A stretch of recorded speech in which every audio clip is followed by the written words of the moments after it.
Hello friends.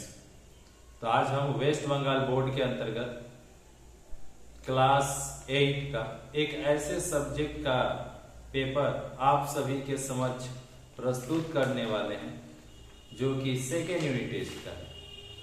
और प्रश्न पत्र जिस सब्जेक्ट का है वो सब्जेक्ट बहुत ही खास।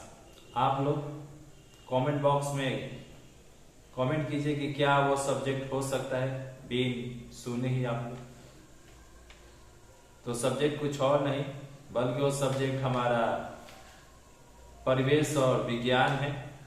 तो सबसे पहले आप सभी छात्र छात्राओं को या जो भी हमारे व्यूअर्स हैं उन सभी को तहे दिल से स्वागत है हमारे इस वीडियो में।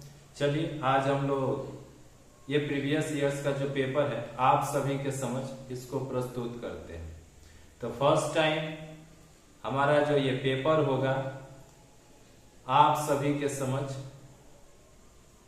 आप लोग ध्यान से सुनिएगा क्योंकि मैं इस प्रश्न पत्र को पढ़कर आप सभी के समक्ष प्रस्तुत करने वाला। ठीक, तो जैसे यहां दिया गया है देख सकते हैं बहुत ही लंबा पेपर है। समझ सकते हैं कि बीएस कितना सरल सब्जेक्ट है। तो सही उत्तर चुनकर उसे गोल घेर दो। और आप लोग अच्छी तरह से जानते हैं कि आपका ये एग्जाम है, ये फुल मार्क्स इसका 50 है और 50 इससे पहले जो आपका 30 का एग्जाम हुआ आप उसमें कितना नंबर लाए हैं वो आप अच्छी तरह से जानते हो। तो सही उत्तर चुनकर उसे गोल घेर दो। पहला है हमारा, और ये जो पहला जो नंबर का क्वेश्चन होगा जो सही उत्तर चुनकर गोल घेर दो वो आपका 10 क्वेश्चन होंगे और एक एक नंबर का होगा यानी 10 नंबर का। ठीक, सही तापमान पर जल के वाष्प में परिणत होने की क्रिया को क्या कहते हैं? ठीक, पहला क्वेश्चन है। दूसरा है, अब इसका ऑप्शन दिया है संघनन, वाष्पीकरण, स्फुटन, गलन। दूसरा है जल में नमक घोलने पर घोल का स्फुटनांक बढ़ता है, घटता है या वही रहता है, इनमें से कुछ नहीं होगा। तीसरा है मोर्चा लगने पर लोहे का वजन क्या होगा? बढ़ेगा, घटेगा, वही रहेगा, बढ़ भी सकता है, घट भी सकता है।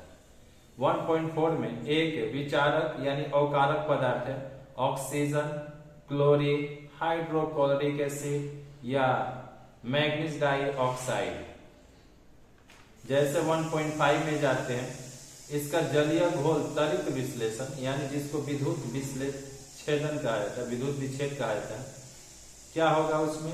चीनी, यूरिया, सोडियम क्लोराइड या ग्लूकोज।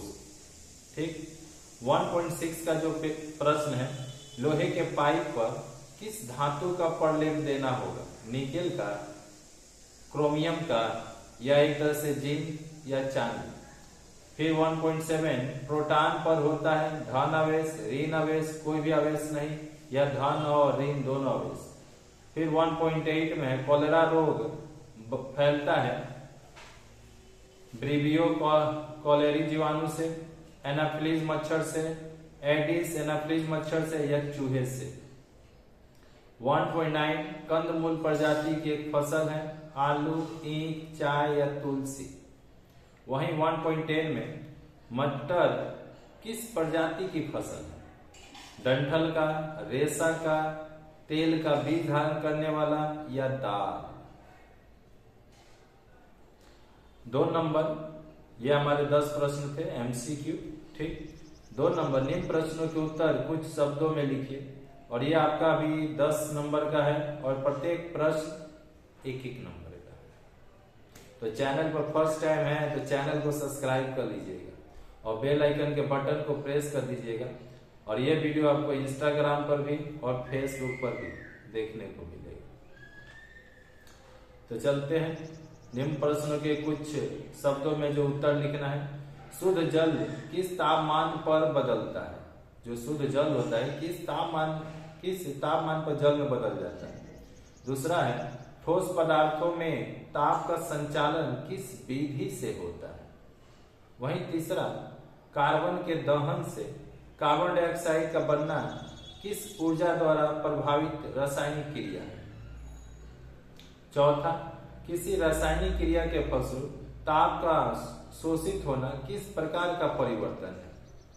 वहीं 2.5, धातु की जिस क्षण से विद्युत धारा विद्युत विच्छेद यानी त्वरित विश्लेषण में प्रवेश करती है उसे क्या कहते हैं।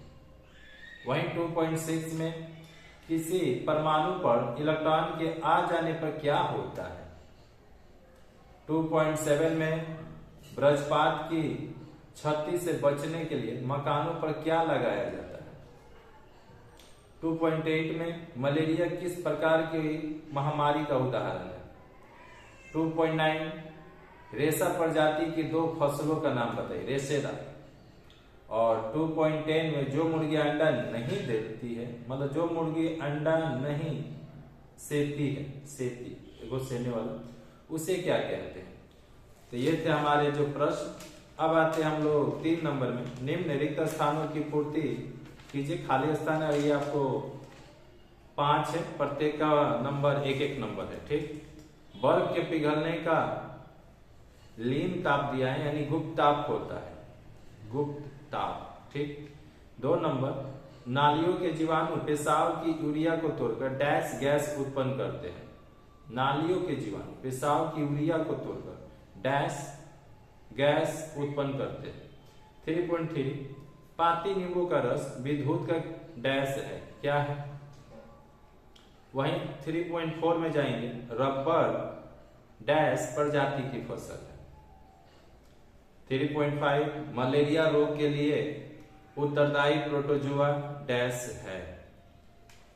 आते हम लोग 4 नंबर में, तो यहां पर आपको निम्न प्रश्नों के उत्तर 2 या 3 वाक्यों में लिखने हैं, ठीक।